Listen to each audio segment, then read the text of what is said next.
శ్రీకాకుళం జిల్లా ఇచ్చాపురంలో ఏసీబీ అధికారులు మెరుపు దాడులు చేశారు. ఓ రిటైర్డ్ ఉపాధ్యాయుడి నుంచి లంచం డిమాండ్ చేసిన ఎంఈఓను అదుపులోకి తీసుకున్నారు. రిటైర్డ్ ఉపాధ్యాయునికి సంబంధించిన పెన్షన్ ఫైల్ను క్లియర్ చేసేందుకు లంచం డిమాండ్ చేశారు. ఈ క్రమంలో బాధితుడి నుంచి ఎంఈఓ 10,000 రూపాయలు తీసుకుంటూ ఉండగా రెడ్ హ్యాండెడ్గా పట్టుకున్నారు. ప్రస్తుతం కార్యాలయంలో పలు రికార్డ్స్ను పరిశీలిస్తున్నారు అధికారులు. కేసు నమోదు చేసి దర్యాప్తు చేస్తున్నారు.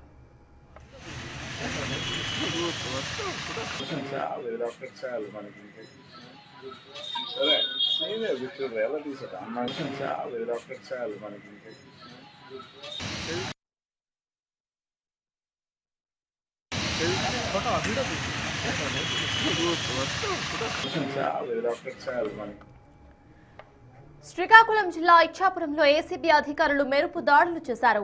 ఓ రిటైర్డ్ ఉపాధ్యాయుడి నుంచి లంచం డిమాండ్ చేసిన ఎంఈఓను అదుపులోకి తీసుకున్నారు.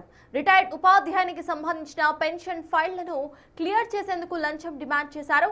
ఈ క్రమంలో బాధితుడి నుంచి ఎంఈఓ 10,000 రూపాయలు లంచం తీసుకుంటూ ఉండగా రెడ్ హ్యాండెడ్గా పట్టుకున్నారు. ప్రస్తుతం కార్యాలయంలో పలు రికార్డ్స్ను పరిశీలిస్తున్న అధికారులు కేసు నమోదు చేసి దర్యాప్తు చేస్తున్నారు.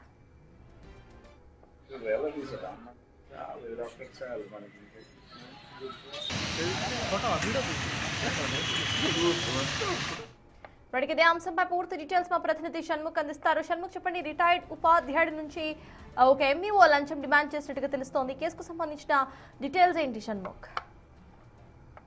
చూసుకున్నట్టయితే గవర్నమెంట్ కి సంబంధించిన ఆఫీసుల్లో లంచాలు అనేది చాలా సాధారణంగా మారిపోయినటువంటి పరిస్థితి. అయితే ఎడ్యుకేషన్ డిపార్ట్మెంట్ కి సంబంధించి ఎంఈఓలు కూడా ఇలాంటి దీనికి పాల్పడడం అనేది నిజంగా బాధాకరంగానే చెప్పాలి.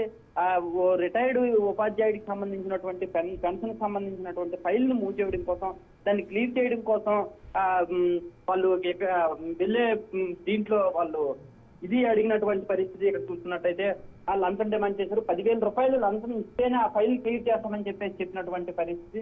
అయితే ఈ విషయాన్ని ఏసీబీ అధికారులకి ఆ రిటైర్డ్ ఉద్యోగి తీసుకెళ్లడం, ఆ తర్వాత ఏసీబీ అధికారులు కూడా పక్కా ప్లాన్ తో నువ్వు మామూలుగానే వెళ్ళి ఆ లంచం ఇచ్చేటటువంటి పరిస్థితుల్లో మేము అసలు రెడ్ హ్యాండెడ్ గా పట్టుకుంటామని చెప్పడం ఇదంతా ప్లాన్ ప్రకారంగా జరిగింది. అయితే దీనికి సంబంధించి ఆయన పైన చర్యలు కూడా తీసుకుని కేసు నమోదు చేసినటువంటి పరిస్థితి.